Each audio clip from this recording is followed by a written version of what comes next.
네, 어제 있었던 북한 열병식에 담겨진 북한의 의도와 또 향후 전망을 두 분의 전문가와 함께 분석해 보겠습니다. 문성묵 한국국가전략연구원 통일전략센터장, 조한범 통일연구원 선임연구위원 모셨습니다. 어서 오십시오. 네, 안녕하세요. 네, 어제 자정에 있었던 북한 열병식 19시간 뒤에나 이제 세상에 녹화된 부분을 좀 중계를 했습니다. 일단 그 열병식을 어떻게 보셨는지 두 분께 먼저 좀 질문을 드리겠습니다. 어떻게 보셨습니까? 예, 일단은 극적인 효과를 노린 잘 준비된 연출이다 이렇게 볼 수 있고요. 예. 또 하나는 이제 물론 이제 첩보는 있었습니다. 지난해부터 계속 발사했던 4종 세트, 그러니까 북한판 이스칸데르, 북한판 에이트캠스, 그다음에 400mm 대구경 조종 방사포, 600mm 초대형 방사포, 이 부대 편성이 끝났다고 그랬거든요. 역시 보여줬습니다. 예. 그다음에 관건이 됐던 ICBM, 화성 15형의 개량형으로 보이는, 그다음에 이제 북극성 3형을 개량한 4형이라고 썼으니까 아마 화성 16형으로 명명할 가능성이 높고요. 예. 그 무력 시인했죠. 그러나 대남 대미 메시지는 아주 절제가 돼 있다. 예. 절제가 돼 있다. 공격적인 언사가 전혀 없어요. 핵이라는 언급도 딱 한 번 나오는데 핵 위협이라는, 그러니까 자신들이 공격이 아니라 방어란 얘기고. 예. 그리고 또 하나 숨은 그림은 군이, 그러니까 김정은 집권 초기에는 군을 숙청하는 작업을 많이 했는데 박정천과 리병철을 중심으로 하는, 최근에 원수를 승진했죠. 군이 다시 전면으로 부상하고 있다. 그러니까 아직 뭐 예단은 이르지만 아버지 김정일 시기에 고난의 행군이라는 위기가 닥쳐왔을 때 선군 정치라는 북한판 계엄 통치를 했거든요. 그러니까 군이 앞선다는 얘기는 결국 군밖에 믿을 데가 없다는 얘기고, 이 얘기는 그 정도로 내부가 어렵다. 예. 그러니까 아직 김정은식 선군 정치를 볼 수는 없지만 군이 전면으로 다시 부상하는 느낌을 지울 수가 없다. 이 정도가 제가 본 총평입니다. 예, 대외적인 메시지는 최대한 좀 절제를 하고 내부 결속에 좀 집중된 모습이었다라고 하셨는데 전체적으로 어떻게 보셨는지 좀 평가를 해주신다면요? 예, 뭐 지금 조 박사님 말씀하신 대로 굉장히 오랫동안 준비를 했거든요. 신경을 많이 썼죠. 네. 그러니까 극적 효과를 정말 이 효과를 극대화시키기 위한 시간대를 심야로 선정을 했고요. 예. 방식도 바꿨단 말이죠. 그래서 이런 것들을 통해서 사실 별로 내세울 것이 없는 김정은 위원장으로서는 극적인 효과를 최대한 높여서 주민들을 결속하고 또 대외적으로도 자기들의 역량을 과시하는, 다시 말하면 국제사회가 얼만큼 자기들을 압박하고 제재하고 하더라도 우리는 건재하다라고 하는 것을 보여주고 싶은 아마 그런 마음에서 이런 방식을 택했다고 생각은 되지만, 예. 그래서 이제 말씀하신 대로 여러 가지 자기들의 신무기들을 이제 과시를 했습니다. 그런데 전 이걸 보면서 한편으로는 굉장히 좀 우울한 생각을 갖게 돼요. 예. 전기가 전력 사정 정말 어렵잖아요, 북한이. 주민들 제대로 전기 쓰질 못합니다. 어마어마한 전력이 소모됐을 거예요. 예.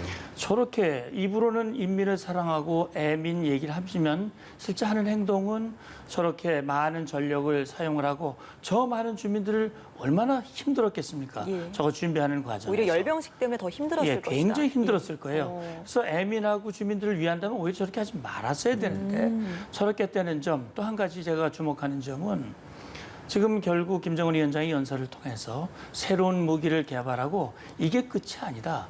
앞으로 계속 개발해 나가겠다라고 예. 얘기했거든요.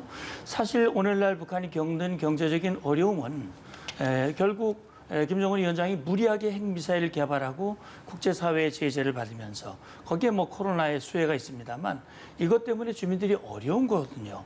그럼 정확하게 상황 판단을 하고 해야 되는데 그걸 계속 해 나가겠다는 것은 결국은 김정은 위원장이 말한 이 비핵화, 완전한 비핵화라고 하는 것은 빈 말이었고 앞으로도 비핵화는 기대하기 어렵다.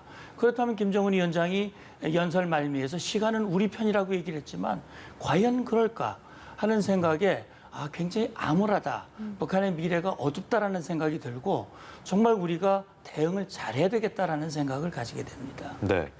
두 분의 총평을 차례로 좀 들어봤고 문 센터장님이 언급을 하시긴 하셨습니다만 이 많은 전력을 사용하면서까지 심야에 열병식을 열었다는 거, 이게 사실 추위의 일이기 때문에 이게 왜 그랬는지에 대한 관심이 쏠리고 이게 또 김여정의 작품이다라는 이야기도 나왔어요. 어떻게 좀 보십니까?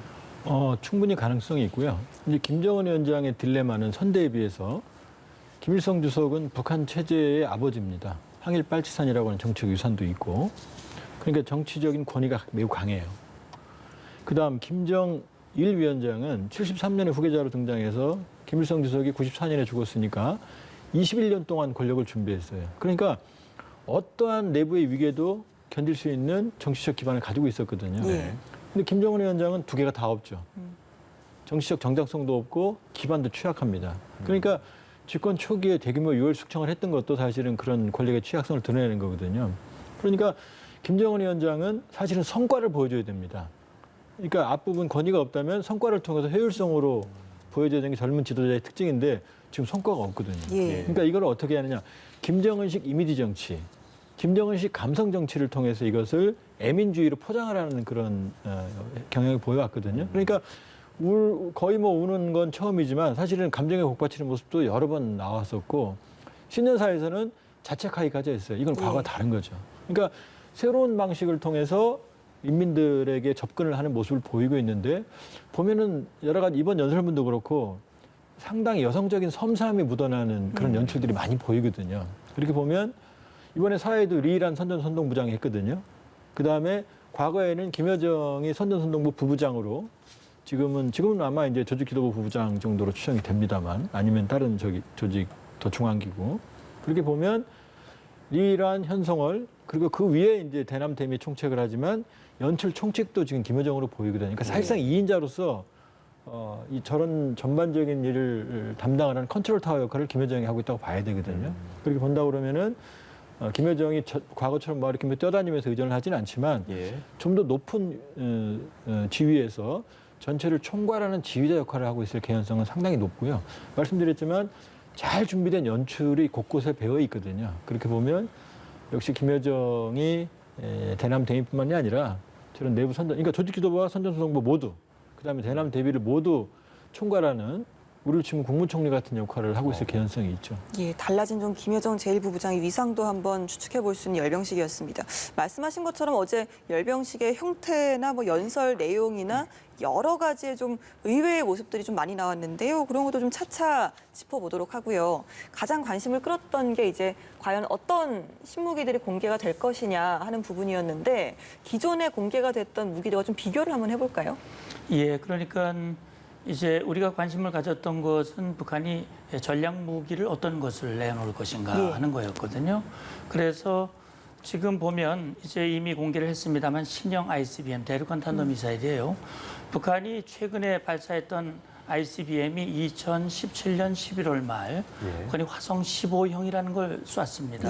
물론 실거리를 쏜 게 아니고 고각으로 발사했기 때문에 대략 그때의 고각으로 보여준 그 사거리를 환산해 보면 미국 본토를 타격할 수 있는 10,000km가 넘는 것이다. 그런데 그로부터 지금 3년이 흘렀거든요. 3년 동안 북한이 대륙간 탄도미사일을 어떻게 발전시켰는가 하는 부분이었는데 어제 이제 비로소 보면 외형적으로 달라진 모습을 볼 수 있습니다. 우선 우리가 보는 것이 태알 이동식 발사대의 바퀴가 몇 개냐. 우리가 볼 때 화성 15 같은 경우는 9개였는데 2개가 더 늘어났어요. 11축으로. 그만큼 이제 길이가 늘어난 거죠. 길이가 늘어났다는 것은 이 직경도 커진 거예요. 특히 주목되는 부분은 탄두부입니다. 탄두부가 좀 길어지고 커졌다는 것은 북한이 심혈을 기울이는 다탄두 발사 방식, 다시 말하면 후부 추진체를 뒤에다가 붙임으로써 거리가 길어졌다는 얘기인데, 그러니까 탄두가 무거워지고 그렇게 되니까 이제 이 로켓의 추력이 이제 더 강해져야 되거든요. 그래서 이 신형 ICBM은 뭐 일각 전문가들은 세계에서 가장 큰 그런 ICBM이다, 뭐 괴물이다 이런 표현까지 나오는데, 그래서 모르겠습니다. 일단 그건 외형만 본 것이기 때문에 실제 뭐 검증된 것이 아니니까 알 수는 없겠습니다만 그 ICBM을 비롯해서 SLBM 잠수함에서 발사하는 탄도미사일도 공개를 했거든요. 북극성 4A형 그래가지고 이것도 역시 지름이 굵어졌지만 길이는 약간 짧아진 것 같고 이것 역시 다탄두 방식을 채택한 것이 아니냐라는 그런 얘기를 하고 있거든요. 앞서 우리 조 박사님도 말씀하셨습니다만 북한이 2019년 작년 금년 초까지 해서 신종 무기 4종 세트라고 하는 것을 개발을 했단 예. 말이죠. 그거 이제 다 공개를 했습니다. 재래식 무기, 신형 장갑차라든지 전차라든지 또 이 대공 무기 이런 것들도 어제 쭉 보여주었어요. 우리 군이 지금 발전시키고 있는 이 개인용, 다시 말하면 이 전투 체계 이런 것들, 새로운 전투 체계들도 보여주고 있거든요. 예. 김정은 위원장 연설에도 나왔지만 그런 것들을 통해서 우리는 자위 역량을 강화하고 있다고 얘기를 하고 있습니다. 그런데 뭐 저는 그렇게 생각을 합니다. 이 북한은 그런 핵미사일, 새로운 무기를 개발하면서 그것을 자위력으로 얘기를 하고 있지만 결국 그것 때문에 거기에 들어가는 많은 재원들, 또 국제사회의 제재들, 이것이 지금 북한의 경제난의 근본 원인이라고 봤을 때 예. 이런 방식은 좀 앞으로 바꿔야 되지 않느냐라는 생각을 가집니다. 예. ICBM과 SLBM 부분에 대한 언급을 해주셨는데, 네, 조 의원님께서 그 ICBM 이제 관건이 ICBM이거든요. 근데 지금 미국이 쓰는 미니트맨이 ICBM이거든요. 지상 예. 발사형인데 미니트맨의 길이가 17m입니다. 무게는 32톤이고. 근데 지금 추정컨대 지금 보여준 거는 대략 22에서 25m로 보여요. 예. 그럼 무게로도 거의 한 40톤에서 50톤 나갈 거거든요. 그럼 차량까지 합친다고 그러면은 저건 아마 저 무기체계는 7, 80톤에서 많이 나가면 100톤까지 나갈 수 있거든요. 지금 국내에서 100톤이 지나갈 수 있는 교량은 없습니다. 대한민국에서. 그리고 또 하나는 미국은 ICBM을 저게 액체 연료를 쓰거든요. 근데 액체 연료는 예. 액체 이번에 공개된 것도 액체 연료입니다. 외형상. 액체 연료는 이동을 하면 흔들려서 터질 폭발 가능성이 있기 때문에 차량에 싣고 이동을 할 때는 매우 저속으로 움직여요. 예. 그러니까 미국은 저런 ICBM을 차량 텔에서 운영을 하는 게 아니고 지상 발사기지 사일로에서 운영을 합니다. 위치 기지가 발각이 되더라도. 근데 지금 북한은 저 대형 차량을 저게 이동하는데 속도가 매우 느리거든요. 저 차량이 다닐 수 있는 길도 제한돼 있고 또 저거는 텔이 아니고요. 네. 텔은 트랜스포트 일렉트로 론처에서 이동해서 바로 차량에서 발생을 하는데 저 미사일 뒷부분 그림이 나오면 좋겠습니다. 뒷부분은 거치대가 있거든요. 예. 그거는 있네요. 미리 준비된 사이트에 내려놓고 그 준비된 사이트에는 저 뒤에 있는 거 있죠. 저게 네. 받침대거든요. 물론 이제 저 받침대를 사용해서 쓸 수 있겠지만 제가 보기에는 직접 발사기 아니고 저는 화상시 보행 때는 받침대를 세워놓고 차량은 이탈하고 발사했거든요. 그럼 그 사이트에는 지하 케이블이 미리 매설이 돼 있습니다. 그러면 이동을 해서 직립을 시키고 연료를 안 실었으면 연료를 채우는 거고 연료를 실었으면 느리겠죠. 그다음에 세우고 발사하는데 아무리 빨라도 반나절 이상 걸릴 겁니다. 예. 그럼 우리가 금방 알죠. 저 타격이 가능합니다. 그러니까 지금 뭐 세계에서 가장 큰 미사일이다 그러는데 거꾸로 이 스마트폰도 세계에서 제일 크면은 무식한 거죠. 그러니까 우리가 경각심을 가져야 되지만 매우 특이한 교리, 그러니까 보여지기식, 과시형의 무리한 무기체계의 특성이 매우 강하다. 그리고 또 하나는 아직 안 써봤기 때문에 또 북한은 여러 번 지금까지 중장거리 미사일을 발사했지만 제일 중요한 대기권 재진입. 진입한 이후에 목표물 타격은 한 번도 보여준 적이 없거든요. 예. 그러니까 우리가 경각심을 가져야 되지만 지금 우리 문 장관님 말씀대로 저렇게 무모한 무기체계의 국가 자원을 낭비하는 저 현실도 좀 짚어봐야 되는 거죠. 알겠습니다. 이게 사실은 SLBM에 대한 이야기도 좀 해주셨으면 좋겠는데 뭐 다탄두일 가능성도 제기되고요. 현실적으로 어떻게 보십니까? 중국도 다탄두를 개발한 지가 얼마 안 됐습니다. 그러니까 다탄두 기술은 매우 복합적인 기술이고요. 지금 외형상으로는 탄두 부분을 보면은 다탄두일 개연성이 좀 있어요. 그러나 지금 저 미사일도 저게 보면은 지금 심포급에서 쐈던 것보다 훨씬 크거든요. 그러니까 저 미사일을 만일에 장착을 한다 그러면 4,000톤급 내외 잠수함이라 하더라도 몇 발 실을 수가 없습니다. 저 무기체계가. 그러니까 일단 외형상으로 보면은 지난번에 그러니까 북한의 SLBM은 지금 저것까지 4종류거든요. 북극성 1. 네. 이건 이제 심포급에서 발사했던 실험용이고요. 북극성 그건 액체 연료였습니다. 북극성 2형은 고체 연료인데 지상 발사형으로 지대지로 개량을 한 거고요. 지난해 10월 달에 샀던 게 북극성 3형입니다. 네. 대략 사거리가 한 2,000km부터 보여지는데 근데 그거보다 지금 직경이 더 커졌거든요. 길이도 더 커졌거든요. 그러니까 능력은 모르겠지만 일단 외형상으로는 다탄두. 그다음에 2,000km보다 더 커졌기 때문에 대략 한 사거리는 한 최대 한 3,000km 정도까지는 추정이지만 우리가 그렇게 추론해 볼 수 있죠. 예, 뿐만 아니라 어제 근데 대형 이제 방사포라든지 뭐 북한판 스트라이커 장갑차 같은 여러 종류의 신무기들이 공개가 됐잖아요. 그렇죠. 특히나 좀 초대형 방사포 같은 경우는 좀 단거리 탄도미사일과 유사한 사거리를 보일 것으로 보이는데 이 방사포만으로 남한 전역을 타격할 수 있다 이렇게 연관지어 생각할 수 있는 거 아닙니까? 그렇죠. 지금 이제 SLBM 설명을 해주셨습니다만 SLBM은 중요한 건 잠수함입니다. 지금 북한이 SLBM을 가지고 미국을 위협을 하려면 잠수함이 준비가 돼야 돼요. 북한이 작년에 이제 3,000톤급 잠수함 그 앞에서 김정은 위원장이 사진을 찍은 모습들을 공개를 했고 최근에 그보다 더 큰 것을 개발하고 있다라고 하는 이야기들이 오갔습니다만 덩치가 문제가 아니고 그것이 다시 말하면 원자력 추진 잠수함이 돼야 발각이 되지 않고 기습 효과를 달성할 수 있는 것이지 지금 북한이 가지고 있는 디젤식 잠수함 가지고는 어림도 없는 얘기거든요. 저걸 아무리 크게 만들고 뭐 다탄도 그 어떻게 한다 하더라도 그것이 되지 않으면 미국을 직접 타격하거나 기습적으로 하기는 현실적으로 어렵다는 점을 이제 먼저 말씀을 드리고요.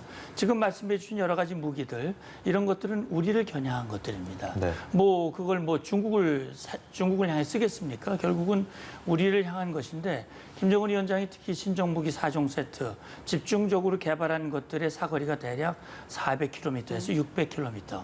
다시 말하면 우리 남한 전체, 제주도까지 타격이 가능한 그런 사거리의 무기들이에요. 특히 방사포에 집중을 하는 것은 방사포라고 하는 것은 동시에 여러 발을 발사함으로써 요격도 피하고 피해도 극대화시킬 수 있는 그런 무기거든요. 근데 초대형, 그 등치 크게 만드는 얘기는 다시 말하면은 국제사회의 어떤 미사일로 인한 제재를 피하면서 동시에 자기들의 기습 효과를 늘리기 위한 그런 방식이에요. 대략 지금 방사포가 전에는 300mm인데 지금 나오면 600mm 방사포까지 나오고 있거든요. 그걸 뭐 4발, 5발, 6발 동시에 장착할 수 있는 그런 걸 지금 먼저 공개를 했단 말이죠. 그래서 일련의 그런 것들을 통해서 우리를 직접 타격할 수 있는 그런 역량을 구비함으로써 결국 그들의 목표가 대남 전략의 궁극적인 목표가 무엇인가 하는 것을 보여주는 그런 단면이라고 볼 수 있습니다. 네. 지금 방사포하고 장갑차, 뭐 IRBM 이런 얘기까지 충분히 짚어주셨는데 사실 저희가 SLBM하고 ICBM에 집중하는 이유가 미국이 주목하는 두 무기이기 때문이지 않습니까? 미국의 반응은 이제 뭐 트럼프 행정부에서 공식 입장은 나오지 않았습니다만 앞으로 어떤 반응이 나올 거라고 보세요? 지금 뭐 일부 언론에서 뭐 미국이 실망한다는 입장을 보였다. 그건 사실 비공식 입장이에요. 익명의 미 고위 당국자가 말하는 거거든요. 그렇게 보면 미국의 입장에서는 근본적인 상황으로 보기는 좀 어렵습니다. 이번 상황이. 미사일 발사한 것도 아니고 그렇다고 지금 우려했던 그런 신형 잠수함을 공개한 것도 아니고 그렇게 보면 미국 입장에서는 지금 뭐 근본적인 상황 변화를 볼 수는 없는 거고요. 그러니까 지금 중요한 건 트럼프 대통령과 폼페이오 장관 혹은 비건 부장관의 반응이거든요. 그렇게 보면 지금 미국은 일단은 안도할 겁니다. 왜냐하면 지금 이번 당창건 75주년 기념일날 미사일 발사가 없었으니까요. 또 그걸 억제하기 위해서 최근 지속적인 정찰 비행이 있었고 그렇기 때문에 물론 이제 뭐 좋은 반응은 안 나오겠지만 그렇다고 해서 강경한 입장 표명은 없을 거다. 왜냐? 향후에도 대선 기간은 남아있고 아주 희박하지만 아직도 옥토버 서프라이즈. 트럼프 대통령이 만일에 조기에 치료가 된다 그러면 김정은 부부장의 워싱턴 방문 같은 그런 깜짝 이벤트가 가능성이 남아있고 트럼프 대통령이 지금 뭐든 해야 되는 상황이기 때문에 정치적 이해관계상 그렇기 때문에 북한을 불필요하게 자극할 이유는 없거든요. 그다음에 북한도 역시 이번에 당창원 기념일 행사나 물론 이제 무력 시위는 했지만 김정은 위원장의 언수를 보면 자극하는 단어가 전혀 없거든요.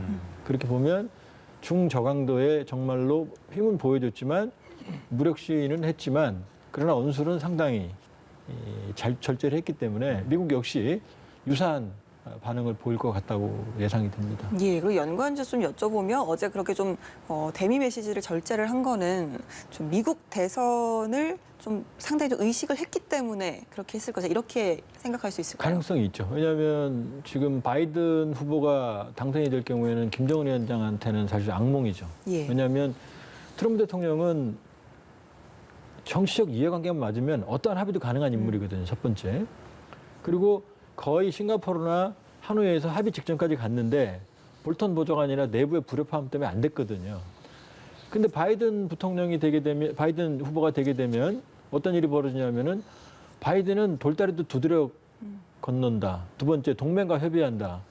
이 얘기는 극적인 합의가 어려운 사람이라는 얘기고요. 두 번째는 바이든이 당선이 되게 되면 선거는 11월 3일이지만 취임은 내년 1월이거든요. 그럼 두 달이 날아가죠. 트럼프 대통령이 뭘 할 이유가 없잖아요. 그다음에 1월부터 외교 안보 라인 진영 짜는데 몇 달 걸릴 겁니다. 청문회 때문에. 그럼 또 대북 라인 짜는데 또 얼마 시간이 걸릴 거고. 그럼 바이든 후보가 당선이 됐을 경우에는 아무리 빨라야 내년 중반 정도 북미 비핵화 협상이 진행이 되거든요. 물론 이제 그 경우에는 또 우리가 여러 가지 노력을 해서 뭐 견인을 할 수 있겠지만, 그러나 객관적으로 보면 바이든의 경우는 김정은 위원장에게는 매우 어려운 상대고, 북한은 지금 뭐 마지막에 김 위원장의 연설에 시간은 우리 편이다라는데 거꾸로거든요. 시간은 점차 김정은 위원장이 불리하거든요. 그렇기 때문에 트럼프 대통령이 당선되는 게 제일 좋고, 그러니까 김여정 부부장이 7월 10일 담화에서도 당선을 기원한다고 말까지 한 거거든요. 그러니까 불필요한 미국의 여론을 자극할 만한 행동은 안 했다고 봐야죠. 알겠습니다. 미국과의 관계. 이후에 이제 연설을 내용을 저희가 좀 뜯어볼 때도 다루겠습니다만, 센터장님 같은 경우에는 이 무기 공개와 그 이후에 미국 반응, 그리고 여러 가지 관계에 대해서 좀 어떻게 전망하시는지. 네, 뭐 조 박사님 설명을 잘 해주셨는데, 지금 뭐 미국의 대선이 이제 뭐 코앞에 다가왔고요. 그래서 지금 김정은 위원장이 뭐 이렇게 ICBM 신형 무기들을 공개하고 또 뭐 미사일 발사를 절제하고, 이것이 뭐 미 대선에 결정적인 영향을 미칠 거라고 보지는 않습니다. 다만 결국 김정은 위원장이 이렇게 본인이 비핵화를 하겠다고 얘기를 해서 트럼프와 두 번 정상회담을 했고, 판문점에서 작년 6월 달에 또 만났고, 그래서 일단 트럼프가 만난 거는 김정은 위원장이 비핵화의 의지가 있다고 봤고, 또 우리 문 대통령도 비핵화 의지가 확실하다고 얘기를 하셨기 때문에 협상이 성사가 된 것인데 일단 결렬은 된 겁니다. 네. 지금 계속 이런 억제력을 강화하겠다라고 하는 이런 의지를 연설에서 과실했단 말이에요. 이런 상황에서 과연 미국은 어떻게 할 것인가? 결국 그동안 김정은 위원장이 비핵화라고 얘기한 것은 사실 진정성이 없는 것이다. 앞으로도 비핵화의 의지가 별로 보이질 않는다. 그렇다면 협상은 굉장히 어려워질 거거든요. 그런 차원에서 트럼프 방식의 그런 협상보다는 말씀하신 대로 정말 기본부터 다시 점검하는, 비핵화 의지가 있는가 없는가, 그게 있어야 협상이 성사되는 거니까, 그렇게 다시 가게 되면 김정은 위원장으로서는 본인이 계산했던 것하고는 전혀 다른 방향으로 갈 가능성도 있거든요. 저는 그런 차원에서 김정은 위원장에게 시간이 그렇게 많지 않고, 정말 애민하는 지도자, 애민을 위한 눈물을 흘릴 정도의 그런 마음이라면 이제는 결단을 좀 내려야 될 때가 아닌가, 저는 그런 생각을 합니다. 예. 우리를 향해서도 좀 남녘의 동포라고 칭하면서 뭐 좀 손 맞잡길 기원을 한다. 코로나19 바이러스를 좀 극복을 하는 대로 이런 유화적인 메시지를 좀 보내기도 했습니다. 유엔 기조연설에서 이제 문재인 대통령이 제안한 동북아시아 방역 보건 협력체, 이걸 좀 어느 정도 의식을 하고 언급한 것으로 보시나요? 네, 그렇게 봐야 됩니다. 왜냐하면 지금 뭐 김 위원장 본인은 한 명도 코로나 환자가 없다는 걸 자랑했지만, 예, 강조를 그거는 했죠. 뭐 여러 가지 정황상 난센스에 가깝고요. 그렇게 보면 지금 절박한 상황일 가능성이 높고요. 그거 어떻게 할 수 있냐면, 지금 9월 중순 정도 기준으로 봤을 때 북한 코로나 검사 수가 4천 건이 안 됩니다. 예.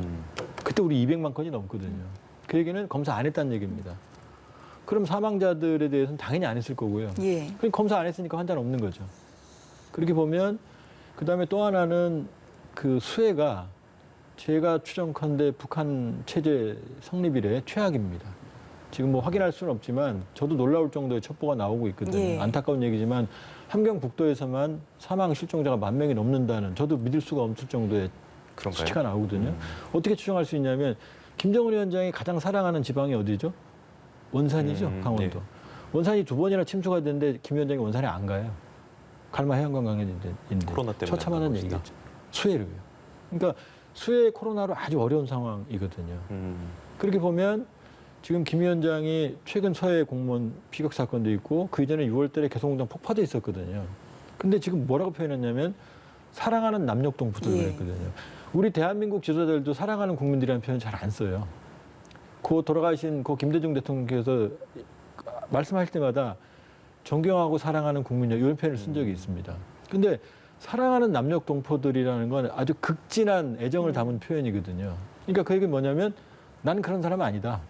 그렇게 잔인한 예. 행동할 사람 아니다라는 얘기. 그러니까 남쪽에 이번 악화되고 있는 대북 인식을 좀 중화시키려는 표현으로 볼 수 있고요. 또 하나는 방역이라는 얘기를 했잖아요.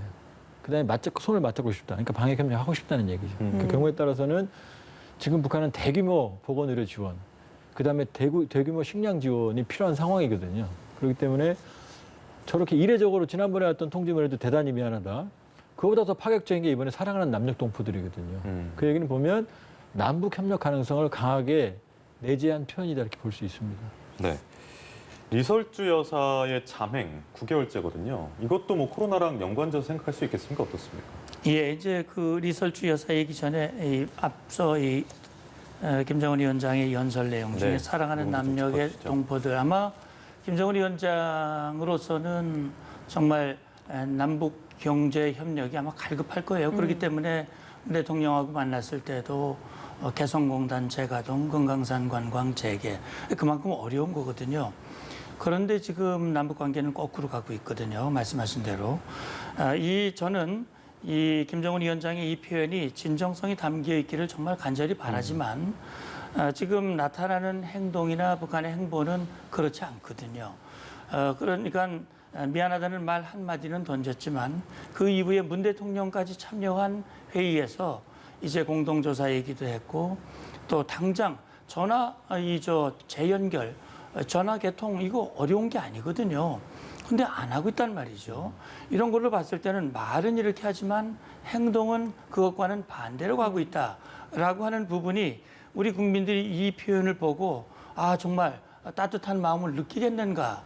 저는 오히려 굉장히 반감, 오히려 화가 나는 표현이 아닐까라는 생각도 드는데요. 이게 우리만 향해서 말한 게 아니고 위에도 보면 병마와 싸우고 있는 전 세계 모든 이들에게도 따뜻한 위로의 마음을 보냅니다. 예. 그래서 마치 자기는 우물 안에 개구리의 지도자가 아니고 전 세계를 아우르는 지도자다라고 하는 것을 보여주는 그런 측면도 있어요. 리설주의 잠행은 글쎄 뭐 어떤 원인인지 저희는 정확히 알 수 없지만 말씀하신 대로 코로나의 가능성이 일단 크다고 봐야 되겠죠. 그리고 일단 내부적으로 지금 뭐 김정은 위원장 1월 초에 정면 돌파전을 선포하고 모든 것들이 사실 뜻대로 안 되고 있거든요. 굉장히 어렵단 말이죠. 이런 상황이기 때문에 사실 과거와 같이 부인을 대동을 해서 뭔가 보여주는 이런 상황은 아직은 아니다라는 그런 생각이 더 많지 않을까 하는 생각이 듭니다. 예, 위상이 좀 급격히 달라진 두 인물에 대한 질문도 드려야 될 것 같습니다.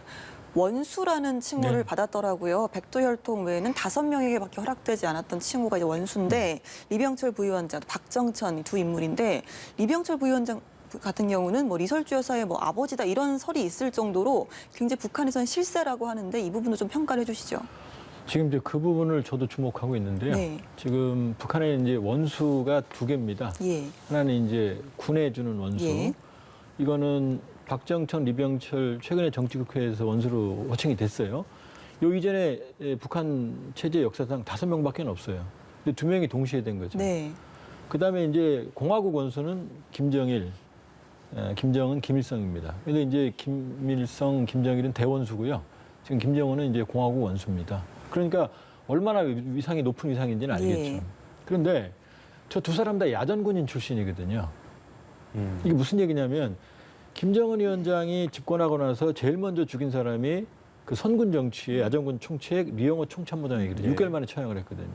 그게 뭐냐면 그 뒤로 견장 정치라고 기억나시죠? 별을 뗐다 붙였다 했는 그 군 장소 수모죠, 수모. 예. 그건 뭐냐면은 북한판 계엄 통치가 선군 정치거든요. 북한은 당이 지배하는 체제인데 김정일 위원장의 명칭이 당 비서가 아니라 국방위원장이었거든요. 그러냐 고난 행군이라고 하는 북한 체제 위기, 최대 위기가 발생을 하니까 군을 앞세운 정치가 북한판 계엄 통치가 선군 정치거든요. 근데 집권하고 보니까 군이 너무 비대해져 있으니까 그 군을 숙청한 것이 김정은 집권 초기거든요. 네. 그런데 최근 다시 야전 세력들이 이 군이 전면에 부상하고 지금 연설문에도 군에 대한 감사가 곳곳에 배어 있거든요. 그다음에 열병식 하이라이트에도 두 인물이죠. 리병철하고 박정천 총참모장, 리병철 당중앙군사부위원장이 주역이었거든요. 그렇게 보면 초기에 야전군을 억제했지만 이제 다시 김정은 시대에 군이 전면에 나서고 있다는 얘기거든요. 그러니까 아직 김정은식 선군 정치라고 명명할 수는 없지만 이건 최근에 코로나, 그다음에 수해 이런 데서 보면은 믿을 건 군밖에 없다는 거거든요. 우리도 비상상태면 군이 기동을 하거든요. 그렇게 보면 사실은 이면은 이병철이 리설주의 아버지이기 때문에 이런 것보다는 김정은 체제의 위기, 그다음에 김정은 체제가 직면한 여러 어려움이 지금 군이 전면으로 부상하는 그런 이면. 물론 이제 리병철은 전략무기, 박정천은 포병 새롭게 만든 사정무기 관계는 있죠. 그러나 어찌됐건 야전 세력들, 군 세력들이 전면으로 부상하는 건 사실은 그만큼 김정은 정권의 취약성이 커지고 있다는 것하고 관계가 있다고 봅니다. 네, 군의 재부상을 엿볼 수 있는 인사였다는 얘기까지 두 분 말씀 여기까지 듣겠습니다. 문성묵 한국국가전략연구원 통일전략센터장, 조한범 통일연구원 선임연구위원이었습니다. 고맙습니다. 고맙습니다. 감사합니다.